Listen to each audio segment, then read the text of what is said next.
Hello, this is Joshua, November 5, Foxtrot Yankee. I've got what should be a quick video here. We're going to install the whip clip for the Elecraft KH1.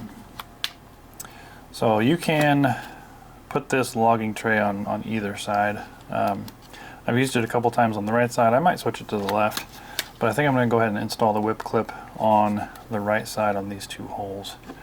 So you can see those two holes, or on the opposite side, the same position, you can install the whip clip. I don't think it would interfere with anything here, and you're going to remove the whip anyway. So I believe you can install it either side, but I'm going to go ahead and put it on what would be the right hand side. Okay, so got the clip here, actually just arrived in the mail today. KH1 CLP-K KH1 whip clips with hardware. And so what we've got is a nut, a screw, a clip, another nut, another screw. And I just got a packing slip, no instructions. I know how these are supposed to be set up on here, and it makes sense. There's a bit of a curve on the back side, so I believe they sit like that. And there's a slot here, which I believe is intended for the square nut to go inside of. What I'm going to do though is I'm going to take the back cover off. So if you slide that back, you can flip this up, and you flip it all the way back to the other side, and you move it kind of down position. It'll come all the way off. And so I want to install those on that side. So we'll set that to the side, and I believe these square nuts go in here, so you can see they just kind of slide down into that little hole, and there's a bit of a curve on this bracket,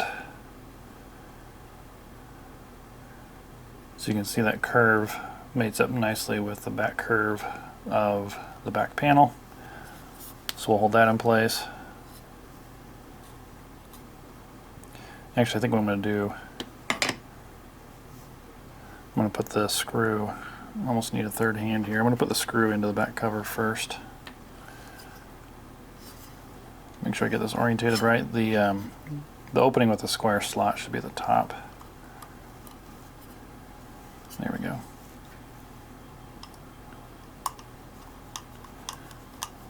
It's not really threaded, but it is a little bit of a tight fit. So you can go ahead and screw it in. Okay, and then I've got the nut in place already. I'm going to try and hold that in so it doesn't fall out again. Slide that into place like so. There we go. Okay, and I'm not going to cinch that down yet. Let me get the other side in. And we'll put just a little bit of torque on those so they don't back out.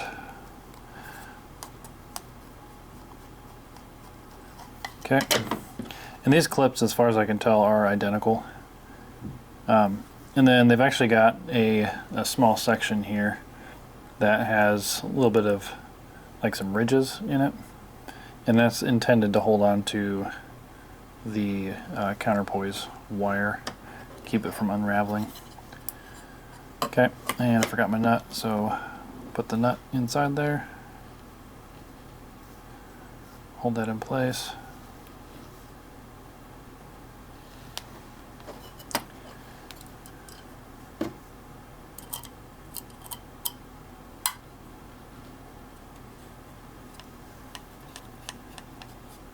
Alright. Okay, that looks good. That looks like it's in the right spot. So I'm going to go ahead and tighten those down a little bit. As far as I can tell, these are resin 3D printed. They should be solid, so you don't want to over tighten them, but you should be able to give it a good bit of torque.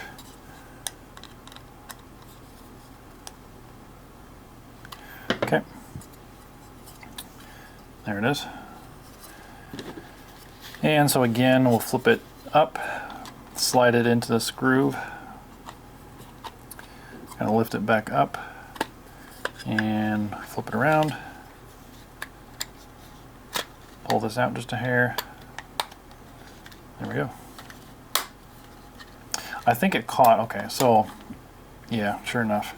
So let's see if you can see this. So this is such a clever design. There's so many cool things about this radio.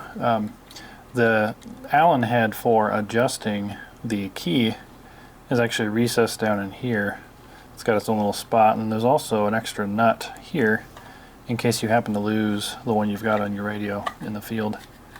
I had mine pop off a couple times the first time I was using it, and I didn't want to cinch it down for fear of getting the radio ripped out of my hand. So I actually installed a banana plug on mine. But that nut is to replace this thumb nut if you end up losing it in the field, which is, again, so clever. Nice to have that there. Okay, enough talking. So I've got the clips back in place, and then this whip clip has some adhesive lined shrink tube on it, which is the way it came. But that should line up with those two clips. I guess we're just going to push it into place there, just like so. Nice and secure. I think that looks good.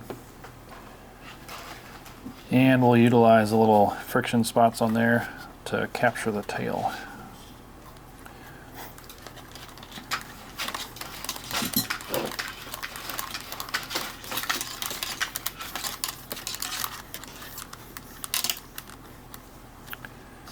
And it doesn't go back around, that's okay.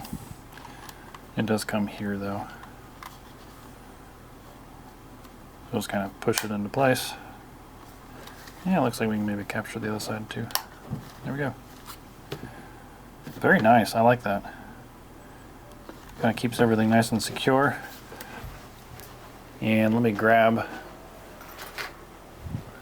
the full pouch here. So of course I've got a long wire antenna in here as well. This is actually a smaller winder than my standard QRP. I don't know, I might release this. It's really just a custom that I did for this one. But it's shorter, the winder's not as wide, so it actually fits inside the case real nicely. Of course you would still need a throw line to deploy it if you wanted some elevation, but if you just wanted a little bit more radiating wire, that would do the trick. And I keep my headphones up there, as well as, yeah, the headphones are up there. Oh, this is the baggie. I haven't taken that out. It's just the Allen wrench, I believe. Anyway, there you have it. That's how you install the whip clips. I did look through the manual real quick, and it shows a diagram of where they're at, but not really how to install. Not that they're super tricky, but that's it. It's such a great little radio. Highly recommend. It's unique, no doubt, but it's a fantastic superhet radio. Very cool form factor. So I highly recommend.